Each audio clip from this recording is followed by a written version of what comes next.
6개월간의 길었던 프리시즌이 지나고 드디어 CJ 대한통운 슈퍼레이스가 용인 에버랜드 스피드웨이 개막전을 시작으로 총 8라운드 대장정에 돌입합니다. 아트라스 BX 모터스포츠 팀은 지난 공식 타이어 테스트를 통해 압도적인 모습을 다시 한번 보여줬습니다.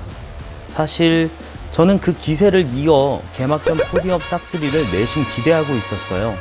그런데 촬영 며칠 전 대회에 참가하지 못할 수도 있다는 팀의 연락을 받았습니다. 8호차 미케닉 3인 전원과 9호차 미케닉 3인 전원이 이중한 활동을 할 수 없게 되었고 8호차 담당 안도 히로유키 엔지니어가 한국에 입국할 수 없는 상황이 된 거예요. 어떻게 해서라도 경기에 참여해야 할 텐데 걱정하고 있을 때 경기 참가 결정 연락을 받았습니다. 세대의 차량 엔지니어와 미케닉 12명 중 7명이 빠졌으니 전력의 60%가 날아간 셈이지만 남은 멤버들이 최선을 다해 완주를 목표로 레이스에 뛰어든 거죠. 완주 포인트 1.1점이 중요하잖아요. 이때 팀을 떠났던 의리의 멤버들이 다시 돌아옵니다. 경기장에 도착하니 대표님, 감독님, 드라이버 모두가 피트를 꾸리고 있었습니다. 김종겸 선수는 아주 이마에 땀이 송골송골. 솔직히 반년간 칼을 갈아왔을 텐데 이 상황이 얼마나 안타까울까 좀 안쓰럽기도 했어요. 뭐 이런 것도 레이스의 일부분이겠죠. 토요일 연습주행 날입니다. 개막전 액땜을 제대로 하려고 그러는지 날씨가 아주 우중충한 게 참 지랄 맞습니다.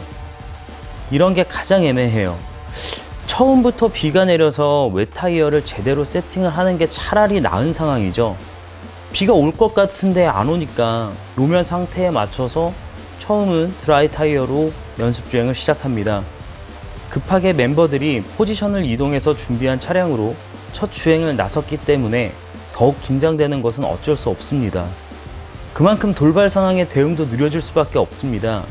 변수가 많은 레이스에서는 매우 불리한 상황이지만 끝까지 달려봐야죠. 첫 연습 주행을 마치고 데이터를 분석하는데 역시나 비가 쏟아집니다. 비가 아주 쏟아져요. 이러면 계산이 매우 복잡해지는 거죠. 첫 주행의 데이터는 의미가 없어져요.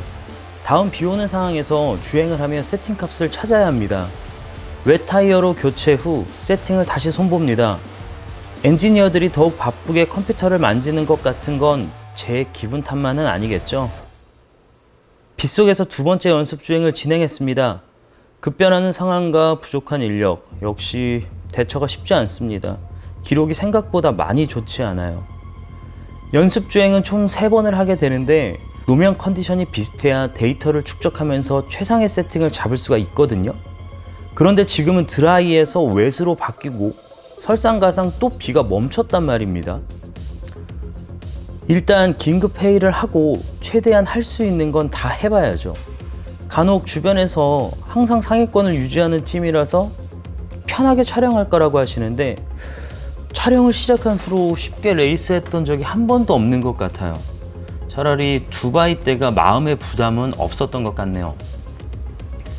결국 연습 주행의 데이터만 보자면 21대의 차량 중에 15위권 내외의 기록을 가지고 토요일을 마무리합니다. 5월 16일 일요일입니다. 올해는 슈퍼레이스 룰이 조금 변경이 되어서 예선전과 결승전을 같은 날 치릅니다. 또 예선도 Q1, 2, 3에서 Q1, 2로 축소되었어요. 바뀐 룰이 다른 팀에 어떻게 작용할지 모르겠지만 적어도 오늘 우리 팀에게는 아주 가혹한 변화가 될 것 같네요. 주축 멤버의 60%를 잃은 상황에서 대처가 쉽지 않을 것 같습니다. 혹시 예선에서 작은 사고라도 생기면 그대로 리타이어 해버릴 확률이 높죠. 또 Q1, 2, 3를 치르며 웻 상황에서의 세팅을 조금씩 세밀하게 조정해야 하는데 코스를 경험할 기회가 적어지는 점도 불리합니다. 간혹 쉬는 동안 서킷에서 연습을 많이 하면 되잖아 라고 물으시는 분들이 계신데 슈퍼레이스 규정상 공식 테스트를 제외하고 일정 순위 이상의 팀은 주행 연습을 할 수가 없습니다. 그래서 연습 주행과 예선전에서 실전 감각을 많이 찾아야 해요. 예선전이 시작되었습니다. 평소 느긋하게 서킷에 진입하던 과거와 달리 빠르게 예선 주행을 돌입하는 아트라스 BX 모터스포츠. 폭우 수준으로 비가 내려서 앞서 열린 GT1 클래스 예선에서는 스핀과 사고가 연발했죠. 기록 타임도 중요하지만 사고 나지 않는 것이 또 하나의 레이스 포인트입니다. 정해진 시간에 베스트 타임을 내야 하는 예선전의 특성상 연습 주행의 기록과는 조금 다른 결과가 나왔습니다. 10위권 밖으로 밀릴 거라는 예상과는 다르게 7, 8, 9 그리드를 확정하며 나름 성공적인 예선전을 치렀습니다. 이때 저는 생각했죠. 사고가 변수다. 사고에만 휘말리지 않는다면 충분히 승산이 있을 것 같더라고요. 다만 스타트 사고의 위험이 높은 7, 8, 9 그리드인 게 마음에 걸렸을 뿐. 오늘따라 비장해 보이는 드라이버들의 얼굴, 이때의 긴장감을 팬 여러분들하고 같이 느껴야 하는데 화면으로 보여드릴 수밖에 없는 것이 안타깝습니다.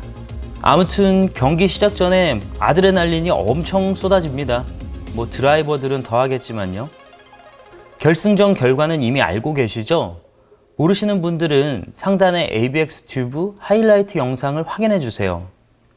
스타트 혼전 상황에서 5위까지 순위를 올린 조항우 선수가 안정적으로 팀을 초반 리드하고 3명의 선수가 톱10을 유지하며 레이스를 했습니다. 종반에 조항우 선수가 트러블을 겪으며 피트인했지만 다시 서킷에 복귀하고 완주에 성공하며 3대 모두 리타이어 없이 경기를 마쳤습니다. 최명길 선수 최종 7위, 조항우 선수 15위, 김종겸 선수 9위.